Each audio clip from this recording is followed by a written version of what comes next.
शक्ति का सुरक्षा घेरा सनातन धर्म में कवच का अर्थ होता है वह सुरक्षा कवच जो योद्धा को युद्ध भूमि में शत्रुओं के प्रहार से बचाता है। आध्यात्मिक जगत में श्री दुर्गा कवच एक ऐसा ही अभेद्य कवच है जो मनुष्य को मानसिक, शारीरिक और आध्यात्मिक व्याधियों से सुरक्षित रखता है। ये केवल शब्दों का समूह नहीं बल्कि भगवती दुर्गा की उन शक्तियों का आह्वान है जो ब्रह्मांड के कण कण में व्याप्त हैं। ये कवच मार्कंडेय पुराण का हिस्सा है और श्री दुर्गा सप्तशती के पाठ से पूर्व इसका वाचन अनिवार्य माना जाता है। इसमें ब्रह्मा जी और ऋषि मार्कंडेय के बीच का संवाद है जहां संसार के कल्याण हेतु इस गुप्त रहस्य को प्रकट किया गया है। कवच का आरंभ और विनियोग किसी भी मंत्र या कवच की शक्ति उसके विनियोग में होती है। जैसा कि आपने उल्लेख किया, ओम वस् श्री चंडी कवचस्य ब्रह्मा ऋषि अनुष्टुप छंदा चामुंडा देवता। इसका अर्थ है कि इस कवच के ऋषि स्वयं ब्रह्मा हैं, छंद अनुष्टुप है और इसकी मुख्य देवी मां चामुंडा हैं। इसका पाठ करने का मुख्य उद्देश्य श्री जगदम्बा की प्रसन्नता प्राप्त करना और जीवन के संकटों का निवारण करना है। ऋषि मार्कंडेय और ब्रह्मा जी का संवाद। ऋषि मार्कंडेय ने जब पितामह ब्रह्मा से पूछा कि भगवान, संसार में ऐसा कौन सा साधन है जो परम गुप्त हो, सबका कल्याण करने वाला हो और जिससे मनुष्य की हर प्रकार से रक्षा हो सके, तब ब्रह्मा जी ने दुर्गा कवच का ज्ञान दिया। ब्रह्मा जी कहते हैं, हे मुने, वह साधन देवी कवच है जो परम पुण्यमयी और गोपनीय है। इसे सुनकर मनुष्य निर्भय हो जाता है। नवदुर्गा शक्ति के 9 रूप कवच के सबसे महत्वपूर्ण भाग में मां दुर्गा के 9 रूपों का वर्णन है जो जीवन के विभिन्न चरणों और समस्याओं का समाधान करते हैं। क्रम स्वरूप विशेषता शैलपुत्री पर्वतराज हिमालय की पुत्री जो स्थिरता और दृढ़ता का प्रतीक हैं। ब्रह्मचारिणी कठोर तपस्या करने वाली जो ज्ञान और सदाचार देती हैं। चंद्र घंटा जिनके मस्तक पर घंटे के आकार का चंद्रमा है जो पापों का नाश करती हैं। कुष्मांडा ब्रह्मांड की रचना करने वाली जो रोगों से मुक्ति दिलाती हैं। स्कंदमाता भगवान कार्तिकेय की माता जो वात्सल्य और शक्ति का संगम है। कात्यायनी ऋषि कात्यायन की पुत्री जो शत्रुओं का संहार करती हैं। कालरात्रि अंधकार का नाश करने वाली जो काल से भी रक्षा करती हैं। महागौरी अत्यंत श्वेत वर्ण वाली जो पवित्रता और शांति प्रदान करती हैं। सिद्धिदात्री सभी प्रकार की सिद्धियों को देने वाली अंतिम शक्ति, शारीरिक अंगों की रक्षा। सूक्ष्म विश्लेषण श्री दुर्गा कवच की सबसे बड़ी विशेषता यह है कि इसमें शरीर के प्रत्येक अंग, उप अंग और यहाँ तक कि हमारी भावनाओं की रक्षा के लिए अलग अलग देवियों का आह्वान किया गया है। मस्तिष्क और ज्ञानेंद्रियों की रक्षा, शिखा चोटी माँ उद्योतिनी हमारी शिखा की रक्षा करती हैं। मस्तक उमा देवी हमारे ललाट फोरहेड की रक्षा करती हैं।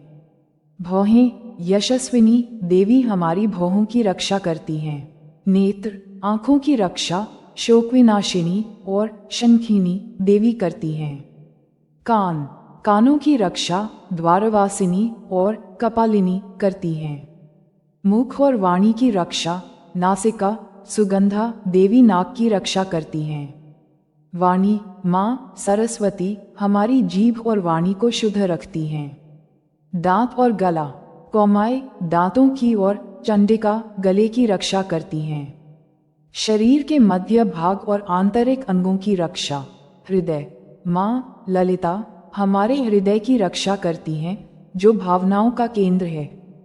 उदर पेट शूलधारिणी देवी पेट की रक्षा करती हैं।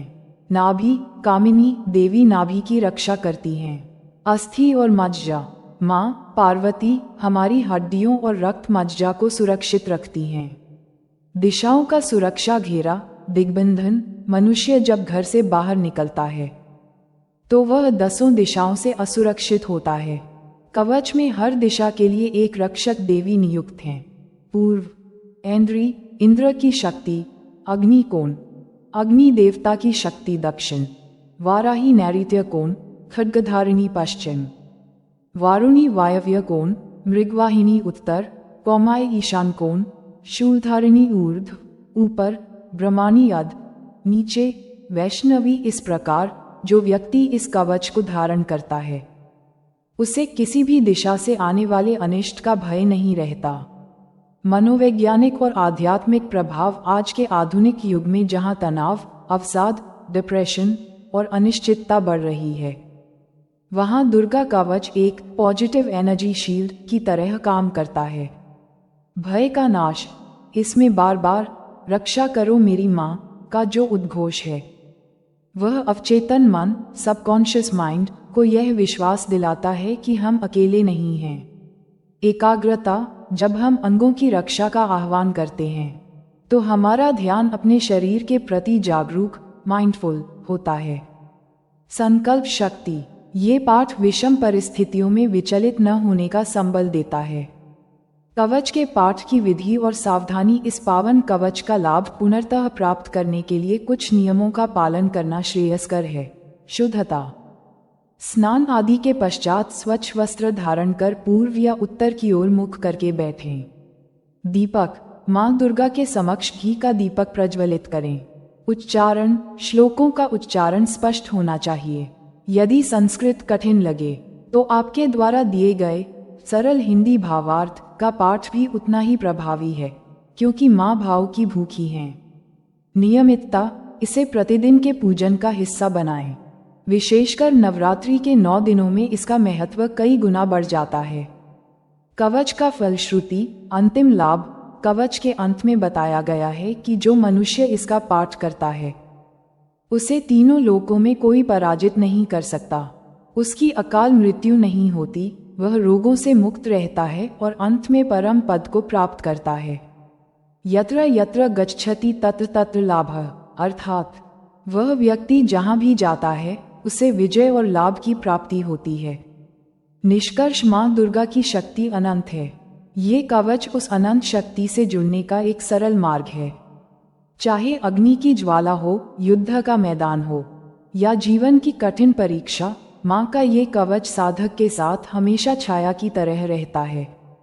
जैसा कि आपने अपनी पंक्तियों में कहा, दया करो मेरी मां, रक्षा करो मेरी मां। ये केवल एक याचना नहीं, बल्कि एक पूर्ण समर्पण है।